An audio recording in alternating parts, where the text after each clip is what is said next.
죽어가고 있습니다. 오늘도 얼마나 많은 사람이 죽어가는지 몰라요. 이 성 바깥에 나오기만 하면 이렇게 먹을 것이 풍부한데 그 안에 있는 사람은 전혀 모릅니다. 우리가 이렇게 배부르고 먹는데 저 사람들 죽어가는 걸 알려만 주면 다 나와서 먹을 텐데 이거 우리가 너무 벌 받을 짓 하는 거 아니냐. 우리가 가서 소식을 전하자. 그래서 이 4명의 나병 환자가 성에 가서 문지기에게 말하는 거예요.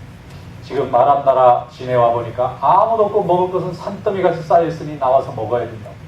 그래서 그 소식을 듣고 왕에게 보고하고 왕이 정탐을 해보니까 맞는 거예요. 그래서 성문을 활짝 열었습니다. 배고픈 백성들이여 나가서 마음껏 음식을 먹어라. 그랬더니 사람들이 너무 일시에 몰려나가는 바람에 문지기는 대장이 밟혀서 죽었어요. 사람들이 막 아사 직전이니까 뭐 눈에 보이는 게 없잖아요. 그래서 다 밥을 먹고 구원을 얻었다는 것입니다. 여러분, 하나님께서 함께 하시면 아무리 미천하고 부족한 사람도 하나님의 구원의 역사에 쓰임받는 인생이 될 줄로 믿습니다. 그리고 하나님이 내게 주신 기쁜 소식은 꼭 증거해야 됩니다. 하나님께서 주신 좋은 소식은 증거하면 나뿐만 아니라 다른 사람들도 함께 은혜 받고 축복받는 길이 열리게 될 줄로 믿습니다. 이 나병 환자들이 자기들만 배불리 먹고 성 안에 굶주려 죽어가는 사람을 불쌍히 여기는 생명을 귀하게 여기는 마음이 없었으면 그들은 나중에 하나님에게 벌을 받았을지 모르겠어요. 이스라엘 백성들에게 가서 그 복음을 전할 때에 그 기쁜 소식을 듣고 사람들이 다 몰려 나와서 다 음식을 먹고 기운을 차리고 그들의 생명이 구원받게 된 줄로 믿습니다.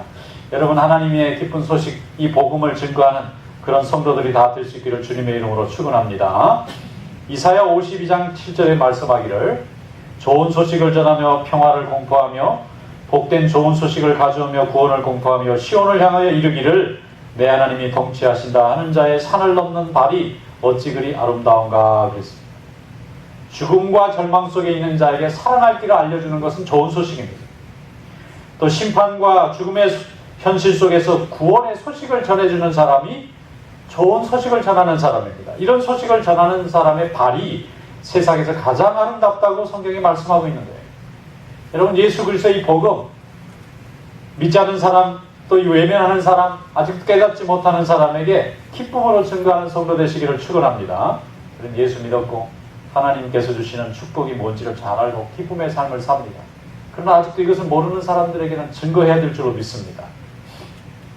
제가 2002년에 미국에서 처음 공부를 하는데 한참 공부하는데 영어 공부하느라고 정신이 없어요. 뭐 평생 쓰지 않은 말을 배우려니까 얼마나 어려운지. 그런데 같이 공부하는 미국 학생 한 사람이 저보고 그러는 게 비슷하다. 너희 나라 축구 참 잘하더라 그래요.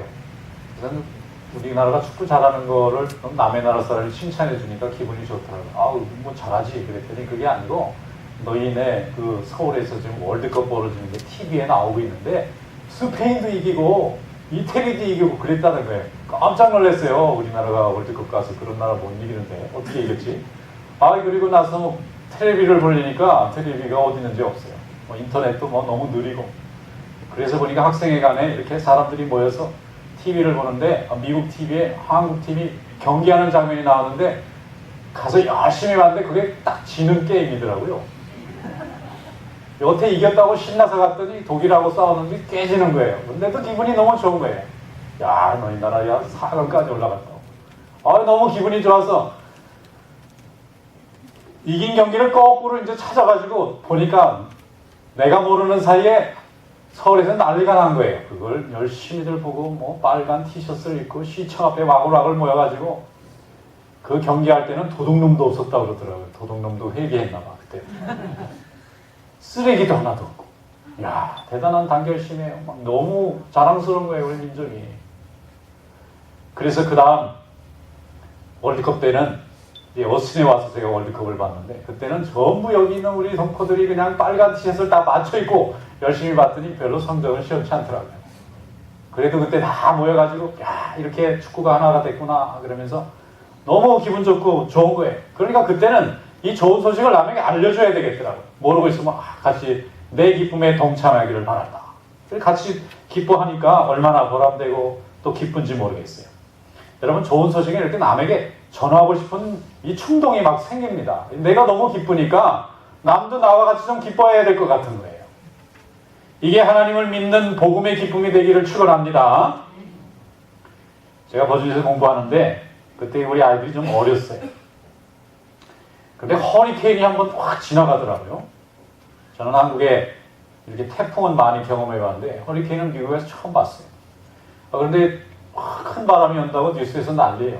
그래서 정말 이렇게 바람이 온다 그러니까 이 미국 학생들이 차를 전부 다 나무 밑에 주차장, 건물 옆에 주차장에 있는 차를 다 빼가지고 저 벌판에 있는 테니스장 있는 데도 다 몰아놓더라고요.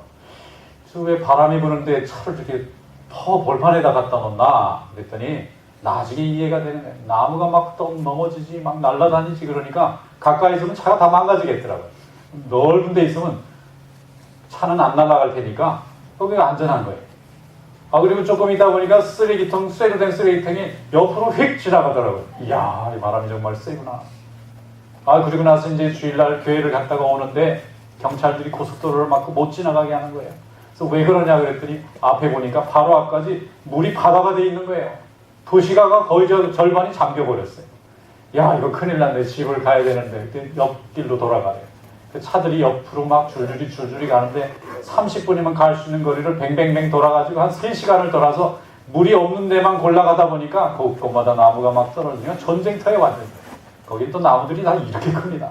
이게 그냥 센 바람이 부니까 뿌리가 그냥 다 넘어져가지고 뭐 아주 그냥 나무 사이로 막 가서 집을 가야 되는데 간신히 집에 도착했어요. 집에 도착했더니 전기 다 끊어져서 냉장고 음식이 다 그냥 썩기 시작하고 물도 다 끊어지고 밤에는 촛불 켜놓고 앉아있고 이거 뭐 월마세 갔더니 물건이 하나도 없어요. 이야, 이런 경우가 다 있구나. 그런데 어린아이가 우유를 먹어야 되겠는데 우유를 구할 곳이 없는 거예요. 이거 큰일 났네. 이거 다른 건 어떻게 견뎌보겠는데. 그래서 전부 다 밥을 먹어야 되는데 미국 학생들은 밥을 잘 해먹을 방법이 없는데 한국 학생들은 다 밥을 해먹는 거야. 어딘가 봤더니 다 브루스타에 이렇게 포타블로 이렇게 만들어가지고 밥을 해먹는 그거 뭐 미국 학생들이 와서 얻어먹는 거야. 난 뭐 밥을 구할 데가 없으니까. 그런데 걱정이에요. 저는 이 가난아이가 먹어야 되는데 우리 막내가 이거 우유가 없어요. 분유가 없고 이거 어떡하나 걱정하고 있는데 옆에 어떤 학생이 어디 가면은 그 마켓에는 우유가 신선한 게 있대요. 그 다음에 얼음도 있대. 그래가지고 또 차를 몰고 제가 또 뭐 열심히 길이 남쪽으로 해서 구해가지고 왔는데 얼마나 기쁘던지 그 사람한테 너무 감사하더라고요. 그 사람은 거기서 사왔는데 만약에 나 안 알려줬으면 어떻게 되는 거예요? 나는 그걸 못 먹고 우리 아이도 굶어야 되잖아요. 그런데 이걸 알려주니까 너무 고맙더라고요. 알려준 게. 여러분 이렇게 좋은 소식 모두에게 복이 되는 소식은요 전해주는 사람이 축복받습니다. 그리고 사랑받습니다. 여러분 예수님을 믿는 이 믿음이 여러분들에게 이런 좋은 소식이 되기를 축원합니다. 나만 예수 믿고 하나님에게 축복받는 인생이 돼서는 안 되고 나와 함께 똑같은 이 축복과 은혜가 이 믿지 않는 사람에게도 전해져야 된다는 이 사명을 가지고 전하시기를 축원합니다. 그럼 하나님이 여러분과 함께 하실 줄 믿습니다. 출애굽기에 보면은 모세가 자기 동족들인 히브리 노예들에게 찾아갔어요. 그리고는 말했습니다. 하나님께서 우리를 지난 400년 동안 이 나라의 노예로 살게 하셨는데 이제는 하나님이 때가 되어서 우리를 출애굽시키시고 약속의 땅을 차지하게 해주신다고 하셨다. 그러니 우리가 여기서 하나님이 열어주시면 나가서 열심히 하나님께 예배드리자. 그랬더니 사람들이 너무 좋아하는 거예요. 그래 400년 동안 노예로 살았는데 이제 우리 한번 자유롭게 한번 살아보자. 하나님이 우리가 자유롭게 예배하고 자유롭게 살아갈 수 있는 땅을 주신다고 한다. 그들은 소망을 가졌습니다. 그리고 우여곡절 끝에 그들은 출애굽에 성공하였고 약속의 땅을 차지하는 주인공이 된 줄로 믿습니다. 하나님이 우리에게 주시는 소식은 기쁜 소식입니다. 그리고 말씀하신 대로 이루어지시는 소식입니다. 그러면 우리는 이 하나님의 말씀을 증거하는 자로 전도자의 삶을 살아야 될 줄로 믿습니다. 마태복음 3장에 보면은 세례 요한이 광야에서 외쳤습니다. 회개하라 천국이 가까이 왔느니라 그랬어요. 그랬더니 많은 사람들이 그 얘기를 듣고 전부 광야의 그 뜨거운 태양에 내려와서 세례 요한의 말을 듣고 어떻게 하면 우리가 그러면 회개할 수 있고 어떻게 하면 천국이 우리에게 올 수 있느냐고 물었습니다. 그때 세례요한은 그들에게 회개에 합당한 열매를 맺으라고 가르쳤고 그들 마음속에 예수 그리스도를 기다리고자 하는 새로운 천국을 소망하는 운동이 시작됐어요. 예수님이 오셨을 때 많은 이들이 회개했습니다. 그리고 복음을 들었습니다. 이 땅에는 교회가 세워졌고 구원의 역사가 열리게 된 줄로 믿습니다. 좋은 소식은 기쁨으로 전하는 것입니다. 내 마음의 기쁜 데서 끝나지 아니하고 이 기쁨을 나누는 데도 헌신해야 될 줄로 믿습니다. 고린도전서 9장 16절에 보면 사도 바울이 이렇게 외쳤어요. 내가 복음을 전할지라도 자랑할 것이 없으면 내가 부득불할 일임이라. 만일 복음을 전하지 아니하면 내게 화가 있을 것이로다. 할렐루야. 복음을 전하는데 안전하면 꼭 죄 짓는 것 같다는 거예요. 하나님이 내게 주신 이 좋은 소식을 나는 이제 깨달아서 알게 되었고 확신하게 되었는데 아직도 깨닫지 못하고 확신하지 못하는 사람을 모르는 상태로 놔두는 것이 내게 괴롭다는 거예요. 어떤 집사님이 교회에 나와서 설교 말씀을 목사님 설교 말씀을 열심히 듣다 보니까 이제 믿음이 생겼어요. 믿음은 들음에서 나니까 사람이 잘 듣는 사람이 믿음이 잘 자랍니다. 이 사람이 열심히 듣다 보니까 설교 말씀으로는 양이 안 차서 좀 공부를 좀 했으면 좋겠어요. 성경 말씀. 그래서 공부를 하려고 보니까 교회에 공부하는 분들이 별로 없어요. 그럼 어디 가서 그럼 성경을 공부를 하나? 뭐 밖에서 할 수도 없고. 이 사람 보고 공부하자고 저 사람 보고 공부하자고 해도 공부할 관심이 없어요. 아유, 공부하려면 골치 아프고 힘들고. 그래서 이제 목사님이 오셨을 때 이제 물어봤어요. 목사님, 제가 성경을 좀 공부하고 싶은데요. 공부하겠다는 사람도 없고 그런데 어떻게 하면 좋을까요? 그러니까 목사님이 그럼 저랑 공부합시다. 그러니까 아유, 너무 부담스럽대. 목사님하고 둘이 어떻게 공부를 하네. 아, 괜찮다. 공부는 이렇게 둘이 혼자서 하다 보면 이게 늘어난다. 그래서 이제 한 주 한 주 공부하다 보니까 좋긴 한데 너무 어려운 거예요. 목사님하고 둘이만 앉아서 공부하려니까. 그래서 이번엔 이게 부담이 되다가 방법이 하나 떠올랐어요. 이 부담을 한 사람하고 나누면 조금 가벼워질 것 같아요. 그래서 막 열심히 애를 써가지고 한 사람을 더 이렇게 끼워 넣었어요. 그랬더니 한결 마음이 좀 편한 거예요. 그 다음에 조금 더 노력해가지고 한 4명을 끼워 넣었어요. 그랬더니 수가 상당히 되는 거예요. 한 8명쯤 되니까 괜찮아요. 그래서 8명이 열심히 목사님하고 말씀 공부하다가 보니까 나중에 이분들이 다 믿음이 서고 지식이 생기고 봉사하는 방법을 깨닫고 나중에 다 일꾼되었어요. 여러분, 이렇게 하나님의 말씀은 혼자 이루지 아니하고 함께 공동체로 함께 합력하여 선을 이루게 되는 줄로 믿습니다.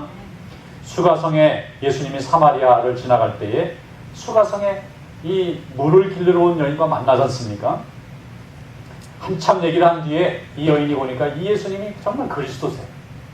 자기 인생에 이런 행운이 올 거라고 생각을 못했어요. 너무 기쁜 거예요. 그래 물동이를 버려두고 자기 동네로 내려가서 집집마다 문을 두들기면서 얘기했어요. 내가 그리스도를 만났습니다. 요한복음 4장 29절로 30절에 이렇게 되어 있어요. 내가 행한 모든 것을 내게 알게 한 사람을 와서 보라. 자기 인생의 과거와 현재와 모든 것을 알고 계시는 이분이 그리스도가 아니시냐. 이분을 와서 보라. 이는 그리스도가 아니냐 하니 그들이 동네에서 나와 예수께로 오더라. 여러분 생각해 보세요. 사람 눈을 피해서 사는 여자입니다. 남편이 5이나 있고 지금 사는 남편도 자기 남편이 아니래요. 참 고달프고 참 고통스러운 인생을 사는 사람입니다. 근데 이 사람이 물동이를 버려두고 동네에 가서 문을 두들겼더니 사람들이 다 뛰어나왔어요. 이상하잖아요. 사람들이 기피하는 대상인데 도대체 이 사람이 유명한 사람인 거예요. 이 사람이. 생각해보면 이 사람을 모르는 남자가 별로 없을 것 같아요. 그 동네 사람들 다 아는 거예요. 이 사람 소문에 대해서. 그러니까 저 사람이 정말 저렇게 변화받을 수 있는 능력을 가진 사람은 도대체 어떤 사람일까? 진짜 궁금한 거예요. 저 사람을 저렇게 바꿀 수 있었던 사람은 어떤 사람일까? 사람들이 다 나온 거예요. 남자와 여자가 다 나와가지고 그냥 수가성에서 즉석 1일 부흥회가 열렸어요. 예수님이 말씀을 전할 때 사람들이 그 여인이 느꼈던 은혜를 똑같이 느꼈습니다. 그리고 그들이 고백하잖아요. 전에는 네 말 때문에 우리가 예수님에게 왔는데 우리가 직접 예수님을 듣고 보니까 이제 이분이 정말 그리스도라는 걸 직접 듣고 알게 되었다. 고맙다는 얘기죠. 여러분, 좋은 소식, 복된 소식, 구원의 소식은 전해야 되는 겁니다. 이 여인이 얼마나 기뻤으면 물 들어온 자기의 본래 목적도 다 잊어버리고 물동이를 버리고 사람들을 다 데리고 와서 보라, 내 인생을 모두 아시는 분을 내가 만났도다. 그렇다면 여러분의 인생도 다 아시는 분이 있더라는 거죠. 그들이 와서 예수 믿었을 때에 사마리아에 구원이 임하게 된 줄로 믿습니다. 구원의 기쁜 소식은 사람의 마음을 움직입니다. 그래서 사람 마음속에 어둠을 밀어내고 기쁨을 회복시켜 주시고 또 충만케 해주십니다. 이런 믿음의 역사가 나타날 줄로 믿습니다. 그래서 여러분 열심히 복음 전하시기 바랍니다. 서울의 한 교회 집사님 한 분이 하숙을 치고 계시는데 한 번은 그 교회에 부흥회가 열렸어요. 그런데 부흥 강사님이 오시는 날이 다가오니까 이 하숙하시는 집사님이 나이 연세가 드신 분인데 너무 좋아하시고 막 기대를 하는 거예요. 그 사람들이 참 믿음이 좋은 분이시구나. 물론 그 믿음이 좋은 분이죠. 근데 왜 이렇게 좋아하시느냐 그랬더니 그 집사님이 하는 얘기예요. 이번에 우리 교회에 부흥회를 인도하시러 오는 목사님이 사실은 옛날에 총각 때 자기 집에서 자기가 하숙을 쳤던 학생이래요. 총각 때 자기 집에 있을 때. 근데 이분이 그때만 해도 예수를 안 믿었는데 학교는 나왔는데 취직이 안 되는 거예요, 이 사람이. 그냥 고민하는 거예요. 어떻게 인생을 살아야 되나. 맨날 뒷방에 앉아서 담배나 뽀글뽀글 피고 정말 아무 소망이 없이 사는 총각이 너무 불쌍해서 총각 예수 믿지 그래. 그래가지고 교회를 데리고 와 전도를 하신 거예요. 근데 이 총각이 하숙집 아주머니 따라서 뭐 소망이 없으니까 공부할 때는 자기가 제일 잘난 줄 알았는데 세상에 딱 첫 발 내디니까 아무것도 아니잖아요. 그러니까 이 하숙 치는 아주머니 교회 집사님인데 따라서 교회 나와서 교회 예배 드리고 하다 보고 이 사람이 믿음이 생겼어요. 그리고 그 직장도 갖고 일하다가 이분이 주의 종이 되기로 소원하고 신학을 하시고 목사님이 돼서 이제는 부흥 강사로 거기로 오신다는 거예요. 그러니까 이 집사님이 얼마나 감격스럽겠어요. 자기가 예수 믿게 한 이분이 자기보다 더 큰 하나님의 일꾼이 됐다는 이 사실에 너무 감격이 돼가지고 부흥에 오시는 강사 목사님을 기다리는 거예요. 인사하려고. 그 목사님이 그분 볼 때 얼마나 기쁘겠어요. 여러분, 하나님은 이렇게 일하시는 줄로 믿습니다. 내가 바꾸는 게 아니고요. 하나님이 바꾸시는데 내가 소개를 할 수 있어요. 이 진리를, 이 은혜를, 이 복음을, 이 축복을 소개할 수 있어요. 그래서 우리는 소개하는 자가 되라는 것입니다. 우리가 그 사람을 믿음을 주고 변화시키라는 것이 아니라 변화는 성령께서 하시지만 우리가 그 변화를 소개해줘. 하나님의 은혜를 소개하라는 것입니다. 디모데후서 4장 2절에 말씀합니다. 너는 말씀을 전파하라. 때를 얻든지 못 얻든지 항상 힘쓰라. 범사의 오래 참음과 가르침으로 경책하며 경계하며 권하라 그랬습니다. 복음은 전하는 게 결코 쉬운 것은 아닙니다. 참 어려움이 따르고 노력이 필요하고 번거롭기도 합니다. 그러나 이것은 중요한 일이고 또 모든 심령들에게 기쁨을 주는 좋은 일입니다. 그리고 이 복음을 듣는 자는 생명이 살아나고 구원과 축복의 삶이 열립니다. 그래서 기회가 있는 대로 여러분 복음 전하는 성도 되시기를 축원합니다. 어떤 집사님이 자기 교회 부흥회가 있어서 친구를 데려왔어요. 같이 말씀을 듣는 중에 친구가 은혜를 받았어요. 그런데 소개한 분보다 나중에 은혜 받은 친구가 믿음이 더 열심히 자라더니 나중에 더 큰 믿음을 가지게 되는 거예요. 봉사도 열심히 하고 전도도 열심히 하고. 그랬더니 이 전도한 분이 하는 얘기예요. 목사님, 전도해서 하나님 앞에 내가 인도했는데요, 좀 질투가 날 정도로 잘합니다. 저는 그걸 칭찬으로 받아들였어요. 인간적으로 질투가 날 정도로 이렇게 하나님께 봉사를 잘하니 이 사람의 상급보다 전도한 사람의 상급이 크지 않겠어요? 하나님 이런 축복을 우리에게 주신 줄로 믿습니다. 때를 얻든지 못 얻든지 열심히 복음 전하는 성도 되시길 축원합니다. 디모데후서 4장 5절에 말씀합니다. 너는 모든 일에 신중하여 고난을 받으며 전도자의 일을 하며 내 직무를 다하라 그랬습니다. 우리에게 주신 복음 증거의 사명, 또 하나님의 말씀을 증거하는 이 사명을 온전히 감당해서 하나님이 부르시는 9월의 이 사역에 크게 쓰임받는 그런 삶이 되시기를 주님의 이름으로 축원합니다.